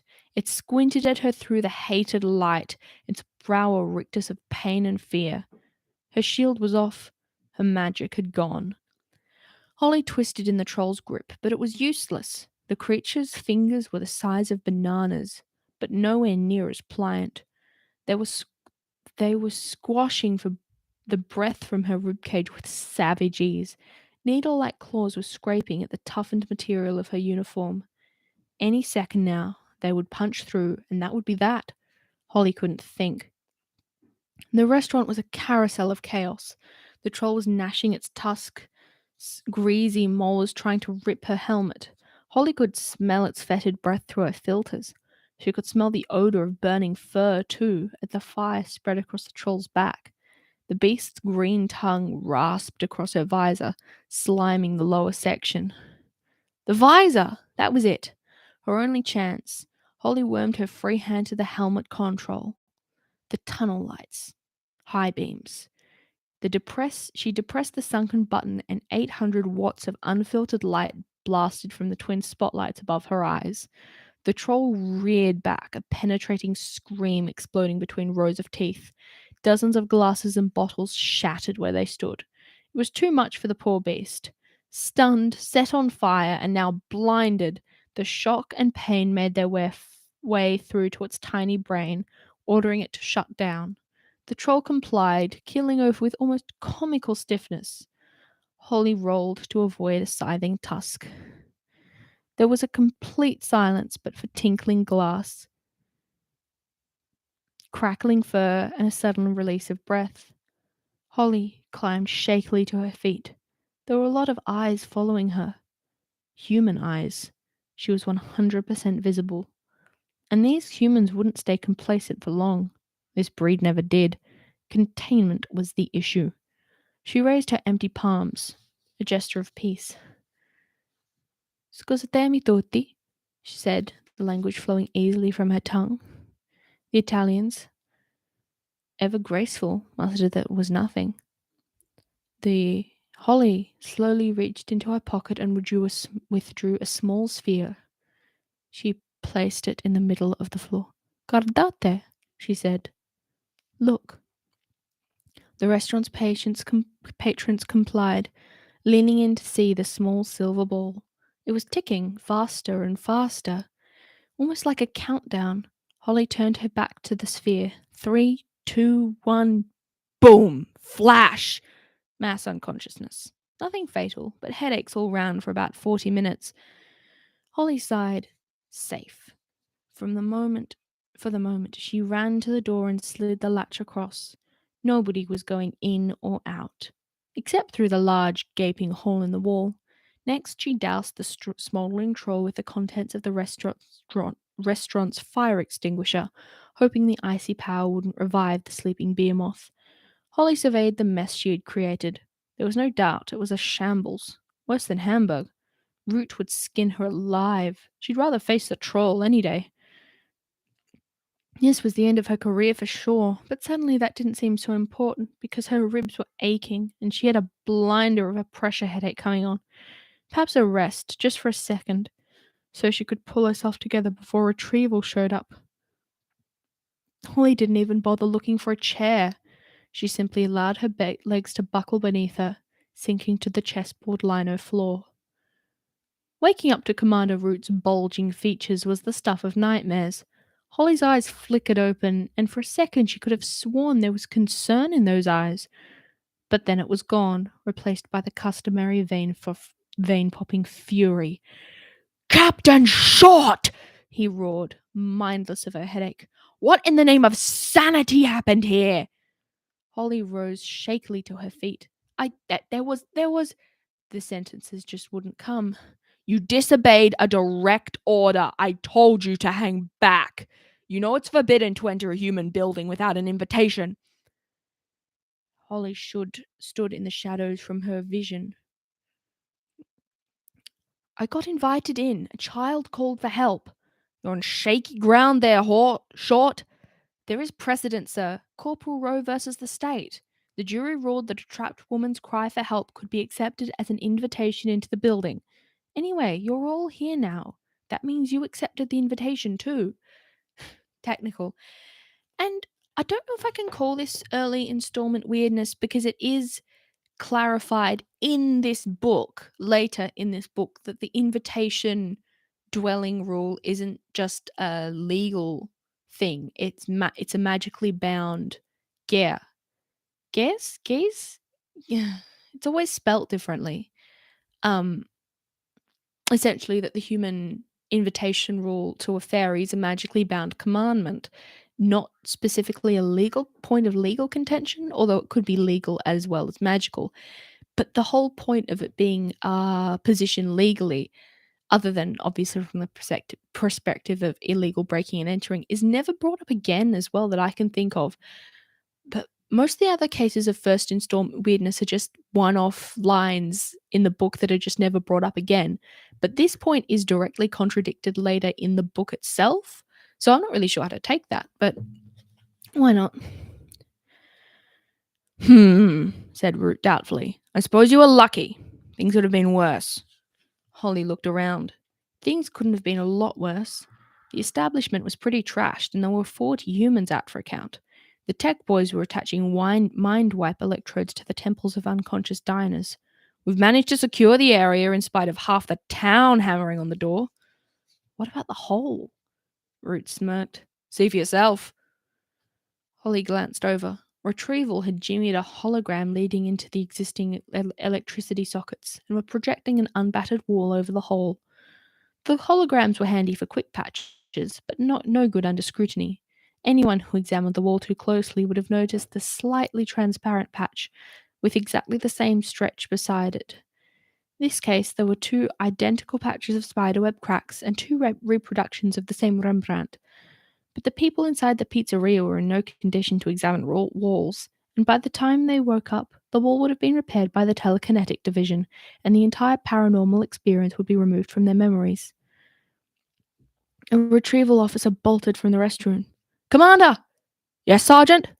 "There's a human in there, sir. The concussor didn't reach him. He's coming, sir, right now." "Shields!" barked Root. "Everyone!" Holly tried. She really did, but it wouldn't come. Her magic was gone. A toddler waddled out of the bathroom, his eyes heavy with sleep. He pointed a pudgy finger directly at Holly. "Ciao, Folletta," he said, before climbing into his father's lap to continue his snooze. Root shimmered back to the visible spectrum. He was, if possible, even angrier than before. "What happened to your shield, Short?" Holly swallowed. "Stress, Commander," she offered hopefully. Root wasn't having any of it. "You lied to me, Captain. You're not running hot at all, are you?" Holly shook her head mutely. "How long since you completed the ritual?" Holly chewed her lip. "I'd say about 4 years, sir." Root nearly popped a vein. Four years? It's a wonder you lasted this long. Do it now. Tonight. You're not coming below ground again without your powers. You're a danger to yourself and your fellow officers. Yes, sir. Get a set of hummingbirds from Retrieval and zip across to the old country. There's a full moon tonight. Yes, sir. And don't even think I've forgotten about this shambles. We'll talk about it when you get back. Yes, sir. Very good, sir. Holly turned to go, but Root cleared his throat for attention. "Oh, and Captain Short?" "Yes, sir." Root's face had lost its purple tinge, and he almost seemed embarrassed. "Well done with the life-saving thing. Could have been worse." An awful lot worse. Holly beamed behind her visor. Perhaps she wouldn't be kicked out of recon after all. Thank you, sir. Root grunted, his complexion returning to its normal ruddy hue. Now get out of here, and don't come back until you're full to the tips of your ears with magic. Holly sighed. So much for gratitude. Yes, sir. On my way, sir. And that's the end of chapter 3. I guess it was a bit of a misstatement to say that chapter 3, even though chapter 3 is called Holly, we don't meet just Holly. Because between the first 2 chapters, we meet 4 recurring characters. Artemis, Butler, Juliet, and Angeline, Artemis's mother. And all the characters other than Artemis receive only the most sort of general introduction. But chapter 3 is longer, I think, than chapters 1 and 2 combined. Not by much, but still. And we don't just meet Holly, we get an abridged history, a very abridged history. We get more details later on in the book and in the series of the fairy people. We meet Foley, Root. Technically, we already meet Mulch. All these, even if it's just a brief mention, essentially a cameo at this point. And we get essentially, if Artemis's first 2 chapters are a setup for the premise of the story, chapter 3 for Holly is a setup of the actual plot, timeline-wise. Actually, I will admit, when I first heard the story, the fact gendered pronouns aren't used for Holly until I think halfway through, nearly the end of the first page. And when I heard the name Holly Short, I 100% thought she was a guy. Like, I wasn't really aware. I was only like 10 or 11. I wasn't really aware of Holly as a name. I think I just assumed it was masculine for some reason. That being said, I had just come off 2 chapters of a boy called Artemis. So who knows? It was just probably assumptions. Back on the shelf.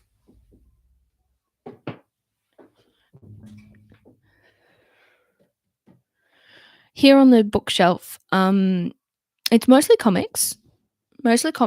All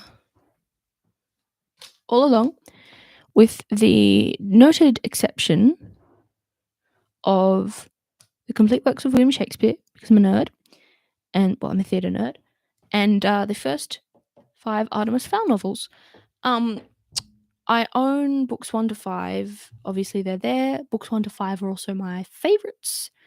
And I think, well, as I said in my previous video ranking all the novels, books 6, 7, and 8 are the ones where it gets a bit weird. Not necessarily bad, not for all of it, not for all of them, but weird. I don't own book 6 or book 8. I do own book 7, but it's not here because it's not quite the same size. It's slightly larger, it's slightly taller, and since these are all the same size, I wanted to keep it uniform, and also it's my least favorite. So book 7 is my main bookshelf on the other side of the room. Not here for both the equally important reasons of aesthetic and me no likey.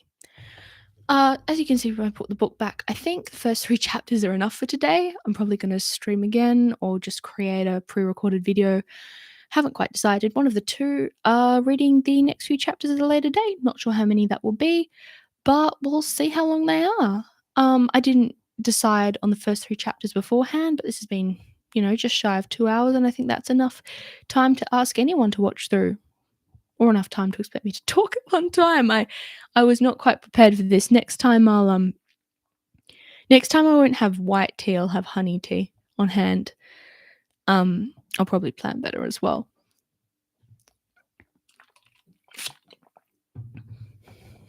Thanks for watching. It was lovely to see you. Hope to see you next time. Like, comment, share, and please, please, please subscribe. I am but a subservient what's the word? I've forgotten the word. And this is why I usually like making pre-recorded videos, because I can edit out me forgetting words, which I do a lot. I am but a humble servant of the willful and powerful algorithm, and I know people do just say it at the end of every video, but the liking, the commenting, the sharing, and the subscribing, most importantly, the subscribing, do actually help creators a lot, and it's really appreciated. See you in the next one. Bye.